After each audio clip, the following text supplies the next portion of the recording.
Hi viewers, welcome to our channel. YCP మాజీ MP Gorantla Madhav నిన్న arrest అయ్యారు. అతనికి కోర్టు 14 డేస్ రిమాండ్ కూడా విధించడం జరిగింది. అసలు గోరెంట్ల మాధవ్ విషయంలో ఏం జరిగింది? ఎందుకు అరెస్ట్ అయ్యారు? మరి దీనికి సంబంధించిన మరింత ఇన్ఫర్మేషన్ కొరకు ప్రజెంట్ మనతో పాటు టీడీపీ స్పోక్స్ పర్సన్ సూర్యదేవ్ లత గారు ఉన్నారు. వారితో ఒకసారి మాట్లాడి తెలుసుకునే ప్రయత్నం చేద్దాం. నమస్కారం మేడం. నమస్తే. మేడం, నిన్న గోరెంట్ల మాధవ్ అరెస్ట్ అవ్వడం మనం చూసాము. అతని కోర్టు 14 డేస్ రిమాండ్ కూడా పంపించారు. మరి ఏం జరిగింది? చాలా హైడ్రామా క్రియేట్ చేశారని చెప్పేసి కూడా చెప్తున్నారు. మరి ఎంత హైడ్రామా ఎందుకు క్రియేట్ చేశారు? దీనికి సంబంధించి ఏం చెప్తారు మేడం మీరు? హైడ్రామా క్రియేట్ చేయాలి అని ఆయన్ని ప్రజల్లోని గుర్తుండాలి.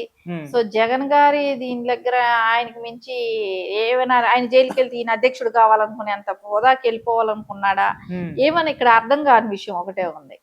సరే, ఇప్పుడు పోలీసు కస్టడీలో ఉన్న వ్యక్తి మీద అటాక్ చేయటం అనేది తప్పు. ఏదైతే జరిగిందో ఒకసారి ఒక కారులో ఉన్నప్పుడే అటాక్ చేయడానికి వెళ్ళాడు. సరే, నడి రోడ్డు పైన సరే అందరూ చూస్తున్న టైంలోనే బూతులు మాట్లాడటమే కానివ్వండి, అతన్ని అటాక్ చేయడానికి వెళ్ళాడు. ఆల్రెడీ కస్టడీలో ఉన్నాడు కదా. అతన్ని ఎస్పీ ఆఫీసర్కి తీసుకెళ్తున్నప్పుడు కస్టడీలో ఉన్న వ్యక్తి మీద అటాక్ చేయాలని వెళ్ళటం ఒకటి తప్పు. తర్వాత ఎస్పీ ఆఫీస్కి వచ్చిన తర్వాత అక్కడ తన్నటం అనేది ఇంకో తప్పు. అంటే అటాక్ చేశాడు. అటాక్ చేయటం అనేది ఇంకో తప్పు. అసలు ఏ రైట్స్తో ఆయన అటాక్ చేయడానికి ఉంటుంది? ఇప్పుడు ఏదైనా ఉంటే వన్స్ మనం ఏదైనా పోలీసుల ముందే నువ్వు అటాక్ చేయడం అనేది పెద్ద మిస్టేక్, తప్పు ఒకటి. ఇంకొకటి, ఆల్రెడీ అతనికి శిక్ష పడబోతుంది. అతన్ని ఆల్రెడీ పోలీసులు అరెస్ట్ చేశారు. ఇప్పుడు ప్రెస్ మీట్ కోసం తీసుకెళ్తున్నారు. ఇవన్నీ జరుగుతుంది. అతనికి అది అతను చేసే తప్పు కానీ వాళ్ళు అరెస్ట్ చేశారు పోలీసులు. సరే, అది వాళ్ళ సిస్టంలో వాళ్ళకి ఏముందో అది నడుస్తుంది. సరే, నువ్వెవరు వెళ్ళి కొట్టడానికి? నీకేం రైట్ ఉంది? నువ్వేమి మాజీగా నేను పోలీసుని అని చెప్పి బెదిరిస్తున్నావా పోలీసుల్ని? నువ్వు ఒక పోలీస్ అయితే పోలీసుల్ని బట్టలు కూడా తీసి కొడతానన్న రోజు నీకు కనిపించలేదా పోలీసులని? నువ్వు కాకి బట్టలు వేసుకున్నావు కదా. సో వాళ్ళు నా మాట అన్నప్పుడు పోలీసుల్ని అప్పుడు నీకు అనిపించలేదా? ఆ పోలీస్ డిపార్ట్మెంట్లో మహిళలు లేరా? ఆ మహిళలను ఆ మాటలు అన్నప్పుడు వాళ్ళ ఇంట్లో కుటుంబ సభ్యులే కానివ్వండి, వాళ్ళు లేడీస్ అయ్యి వాళ్ళ మనోభావాలు దెబ్బలు తినలేదా? ఎంతమంది ఉంటారండి ఒక పోలీస్ డిపార్ట్మెంట్లో? ఎంతమంది మహిళలు ఉంటారు? అంతమంది మహిళల్ని నువ్వు బట్టలోడు తీసుకొడతానని అన్నప్పుడు వాళ్ళ మనోభావాలు దెబ్బతినవా? అంటే ఇక్కడ ఎలా ఉందనంటే వీళ్ళు చేస్తే కరెక్ట్, ఇంకొకళ్ళు చేస్తే తప్ప. సో తప్పు అయిన దానికి అవతల శిక్షకి తీసుకెళ్తున్నారు. సో ఆ పోలీస్ కస్టడీలో ఉన్నాడు అతను. అలాంటి వ్యక్తి మీద మీరు దాడి చేయడానికి వెళ్ళారు. సరే, ఆ తర్వాత కూడా మీరు చూడండి, అతను మాట్లాడే మాటలు అహంకారంగా, నన్ను ఎవరు ఏమీ చేయలేరు అంటే. ఇక్కడ ఏంటంటే పొన్నువల కూడా చెప్తున్నది, పొన్నువల ప్రభాకర్ చెప్తున్నాడు, అతనికంట అసలు ఉక్రోషం తట్టుకోలేక వెళ్ళాడంట. ఉక్రోషం తట్టుకోలేక కొట్టుకుంటారు అనటానికి ఇది రాజారెడ్డి రాజ్యాంగం కాదు కదా. ఇది కూటమి ప్రభుత్వ రాజ్యాంగం. ఎవరు తన పార్టీ వాళ్ళు తప్పు చేస్తేనే శిక్ష పడుతున్నాయి కదా, అరెస్టులు చేస్తున్నారు కదా. సో నువ్వు చేస్తున్నది తప్పు కాదా? నువ్వు రాజారెడ్డి రాజ్యాంగం లాగా నేను రౌడీయిజం చేస్తానంటే చెల్లదు, కుదరదు. అది న్యాయం అనేది ఒకటి ఉంటుంది, దాన్ని అతిక్రమిస్తే ఎవరికైనా తప్పదు. ఇంకోటి బ్యాడ్ టైం ఏంటంటే పొన్నువల సుధాకర్ లాంటి వాళ్ళకి లాయర్గా ఉండటం అనేది ఇంకొక రకమైన జోక్. ఆయన ఇంకొక మాట అంటున్నాడు పొన్నువల ప్రభాకర్ గారు. ఆయన్ని ఒక మాజీ ఎంపీని అరెస్ట్ చేస్తుంటే పార్లమెంట్లో స్పీకర్ గారి ఇది పర్మిషన్ తీసుకొని అరెస్ట్ చేయాలంట. ఎవరన్నా నవ్వుతారా అనుకుంటే ఇప్పటి వరకు మనం చూస్తే ఎంతో కొన్ని వేల మంది మాజీలు అయిపోయిన వాళ్ళు ఉన్నారు, ఎంపీలు.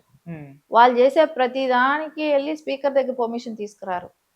అట్లాంటి విలువలు లేకుండా చేసేవాళ్ళు మీరు. అంటే అప్పట్లో ఎంపీగా ఉన్న ట్రిపుల్ గారిని, రఘురామ కృష్ణరాజు గారిని అరెస్ట్ చేసి అప్పుడు మీరు పాటించాల్సింది అది. అప్పుడు ఆయన ఎంపీ, స్పీకర్ గారి దగ్గరికి వెళ్ళి మీరు పర్మిషన్ తీసుకొని వచ్చి అరెస్ట్ చేయాల్సిన వ్యక్తి అప్పుడు. అలాంటిది మీరు రూల్స్ పాటించలేదే. అప్పుడు మీరు జగనన్న గారికి ఎందుకు చెప్పలేదు కదా? ఈ రోజున మటుకు ఎలా చెప్తున్నారు ఇవన్నీ? అంటే నేను అనేది ఒకటే, ఇక్కడ రాజ్యాంగంలో తేడా. ఇది ఇప్పుడు కూటమి ప్రభుత్వం వచ్చినాక అంబేద్కర్ గారు రాజ్యాంగం నడుస్తుంది, జగన్మోహన్ రెడ్డి గారు ఉన్నప్పుడేమో రాజారెడ్డి రాజ్యాంగం నడుస్తుంది. ఇంకొక విషయం కూడా చూడండి, మహిళలు అంటే ఎంతమంది మహిళలు సొంత తల్లిని బాధ పెట్టారే. అప్పుడు అన్నారు కదా, షర్మిల గారు రాజశేఖర్ రెడ్డి గారి బిడ్డే అయితే అనే మాట అన్నప్పుడు షర్మిల గారు బాధపడలేదా? వాళ్ళ తల్లి గారు బాధపడలేదా? ఉమ్, ఆ మాట్లాడిన వ్యక్తుల్ని ఏమైనా మీరు శిక్షించారా? మీ పార్టీ వాళ్ళే మాట్లాడారు కదా, వాళ్ళకి మీరు ఇంకా పెద్ద అవకాశాలు ఇచ్చారు కదా. అంటే మీరు మీ అవకాశాల కోసం సొంత కుటుంబ సభ్యులనే మాట్లాడిస్తారు. ఇంకా మనం చూసాం అసెంబ్లీలో లేని వ్యక్తులు 14 సంవత్సరాలు సీఎంగా చేసిన వ్యక్తి సతీమణి గురించి వీళ్ళు మాట్లాడిన అల్లరి విచ్చిల్లర మాటలు ఎలాంటి మాటలు మాట్లాడారు? ఆ రోజున జగన్మోహన్ రెడ్డి గారు నవ్వుకుంటూ, ఆ రోజున సీఎంగా ఉన్న వ్యక్తి జగన్మోహన్ రెడ్డి గారు, ఉమ్, ఆయన ఎందుకు ఖండించలేదు? అదే ఈ రోజున నారా చంద్రబాబు నాయుడు గారు ఖండించారు. ఉమ్, మహిళల్ని అలా కించపరిచి మాట్లాడకండి, వాళ్ళ పర్సనల్ అటాకులు చేయకండి, వాళ్ళకి సంబంధం లేని వ్యక్తులని మాట్లాడారు. ఎవరికైనా ఆ బాధే ఉంటుందని. కానీ జగన్మోహన్ రెడ్డి గారు అలా చేయలేదే. ఉమ్, అందరి కుటుంబం, లోకేష్ గారి కుటుంబం కావచ్చు, నారా చంద్రబాబు నాయుడు గారు సతీమణి గారు కావచ్చు, బ్రహ్మిణి గారిని కావచ్చు, బాలకృష్ణ గారి ఫ్యామిలీ కావచ్చు, పవన్ కళ్యాణ్ గారు, చిరంజీవి గారు, మనం సెలబ్రిటీస్లు అందరినీ చూసుకుంటే వాళ్ళ కుటుంబాల వరకు వెళ్ళిపోయి, ఇంకా మీరు ఇంకొక అడుగు ముందుకేసేసి వాళ్ళ బెడ్రూమ్లోకి వెళ్ళి అమ్మాయిల విషయాల వరకు మాట్లాడారు, ఉమ్, విన్నాం. అవన్నీ ఎవరు సీఎంగా ఉన్నప్పుడు మాట్లాడారు? జగన్మోహన్ రెడ్డి గారు సీఎంగా ఉన్నప్పుడు మాట్లాడారు. అవును. కానీ ఈ రోజున పరిస్థితి ఎలా ఉంది? అవన్నీ సోషల్ మీడియాలో ఎవరి మీద మాట్లాడకూడదని. ఉమ్, కానీ సోషల్ మీడియాలోనే కాదే, డైరెక్ట్ ప్రెస్ మీట్ పెట్టి మాట్లాడిన మాటలు ఇవన్నీ.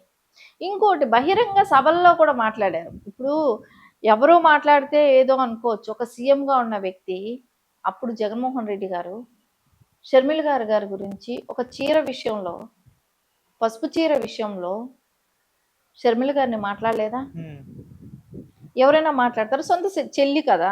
ఇప్పుడు వేరే ఎవరైనా కూడా పర్లేదు. సరే, ఎంత విరోధైనా ఒక మహిళగా ఆయన విలువిచ్చారా? ఇవ్వలేదు కదా. అంటే ఈ రోజున వీళ్ళకి విలువలు ఎంతవరకు తెలుసు? అందుకని బాబు గారు ఒకటే ఆలోచించారు ఇక్కడ, వాళ్ళు ఎలా బాధపడ్డారు అప్పుడు, అంటే ఆ టైంని వాళ్ళు ఎలా ఫేస్ చేశారు. అలాంటిది ఎవరికి రాకూడదు, మహిళలు బాధపడకూడదు. మీరు చూసుకుంటే ఆ రోజున తెలుగుదేశం కేడర్లో ఉన్న మహిళలు అందరినీ బూతులు మాట్లాడటం.